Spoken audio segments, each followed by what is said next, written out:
Today I fucked up by teaching my dog a trick. Obligatory, this happened a little while ago, but I've just now been able to look my apartment manager in the eye again since it happened. Too long didn't read. At the bottom, I have a very good 5-year-old Staffy Cross. He's smart as a whip and I love dog training, so we work on a lot of, mostly silly, tricks together. We've been working on several body positioning tricks, so I recently taught him middle, which means he walks behind me and plants himself between my legs. He picked it up quick and I patted myself on the back for my incredible dog training ability. And this, friends, is where hubris took another victim. We live in an apartment complex, and the apartment manager loves my dog. She always gives him treats, so he thinks she's a goddess. As usual, we ran into her on our morning walk and headed into the leasing office for his treats. Then my beau today, I fucked up a dog, loving treats and desperate to please the goddess dispensing them,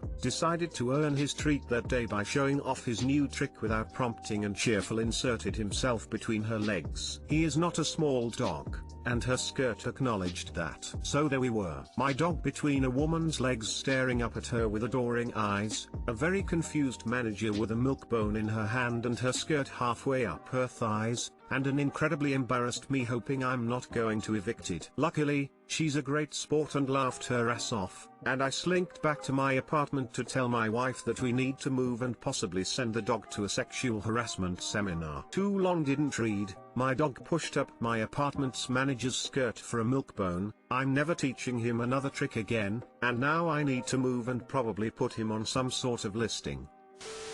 Send the dog the sexual harassment seminar. Had me cracking up, smiley face. What are you doing, stepdog? Help, I'm stuck in the middle. I am teaching our mini Aussie between, which is the same thing as your middle. This cracked me up. Luckily my little one is antisocial with other humans, so I think I'm safe for a while. HR will have to put together a remediation plan for sure. Got to avoid any potential lawsuits. Things dog do for milkbone.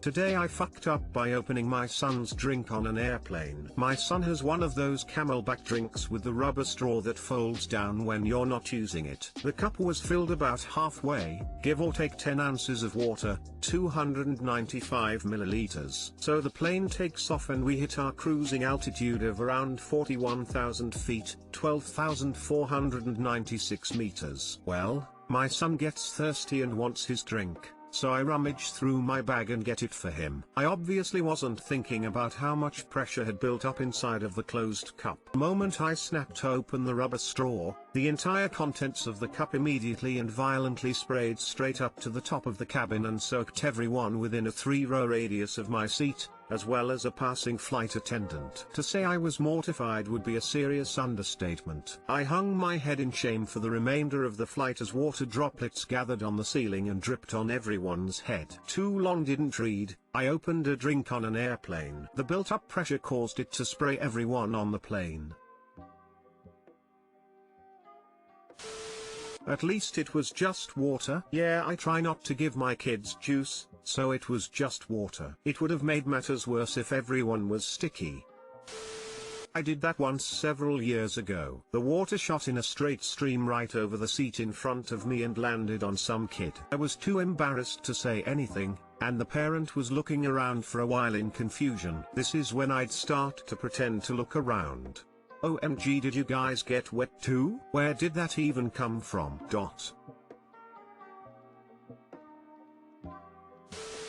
I once put soda in one of those, took it to school, realized after 5 seconds of it being closed at home that it causes the soda to start spilling out because of pressure, so I made a mental note not to use the straw. I forgot about that. 6th period comes around and I open it in class, and before I can blink there is a geyser of soda going up to the ceiling and spraying on everyone and their laptops. When I had first opened it, because of the tilt of the straw as it was opening, it caused everyone it was pointing at in its path to get soaked in soda. The door to the classroom had soda pouring down it and a puddle of soda under it. Every time I opened a drink in class after that, the teacher flinched.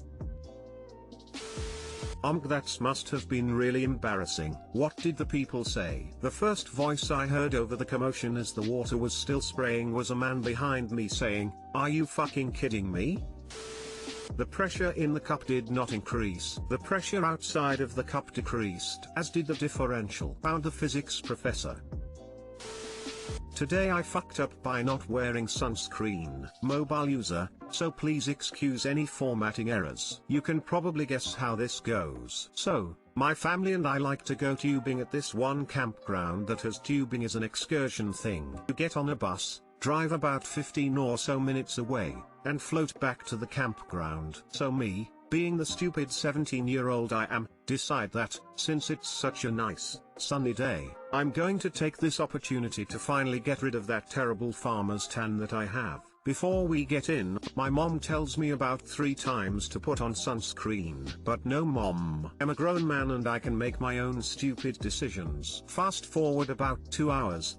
At the end of the river and I am feeling it all the way down my legs and all the way down my arms. Absolutely burning. I attempt to stay in the nice, cool waters of the river for a while, but no dice. It only begins to get worse. By now, about 8 hours later, there is no comfortable way for me to sit. I can't wear pants or sleeves. Aloe vera works, but not for long. Definitely not long enough. I'm scorching cherry red. Now I have to try to sleep. If anyone has any quick fixes they would like to share, please do. Too long didn't read, agonizing sunburn. Listen to your moms, brothers. Edit, I'm reading every comment, and I very much appreciate everyone's help. Aloe seems to be working well and it's going away fast. Many thanks.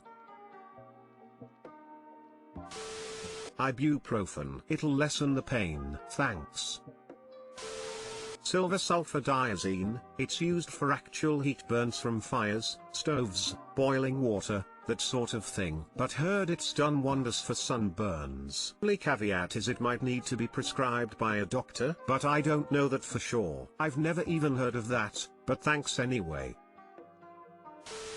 Ouch, yeah, been there done that. We used to take family float trips for reunions. One year the river was so low we ended up having to carry canoes half the trip. 45 minutes float trip ended up being 3 hours and I was cooked solid. Hell, today I forgot to put on a hat while doing yard work with a freshly shaved head. Was working on pulling a motor out shortly before dark when I realized I had an insane migraine and was nauseous. Went in to get some aspirin and a drink when it hit me. My own little today I fucked up, my entire head is burned to a crisp. Anyways, throw on some aloe or oatmeal lotion, pop a few Tylenol and enjoy peeling for the next several days. Used to work at a water park and had this happen to me at least once a summer. Take a shower, turning the water as cool as you can. You'll actually feel the heat start to come out and then be able to turn the water colder. If you get too cold, get out for 15 minutes and then do it again. That actually sounds amazing, thank you. While I was in the Marine Corps, one summer I was on some acne meds, didn't comprehend that they make one more susceptible to sunburn, worked outside in shorts and a t-shirt on a nice hot sunny day with no sunscreen even at a unit full of medical personnel. The running joke for the next 2 weeks was, have you ever seen a 6 feet 200 pounds lobster? Corporal, come here. Turned about as red as the red Dodge Dart I was driving. Smiley face. I'm glad you at least managed to have a laugh about it.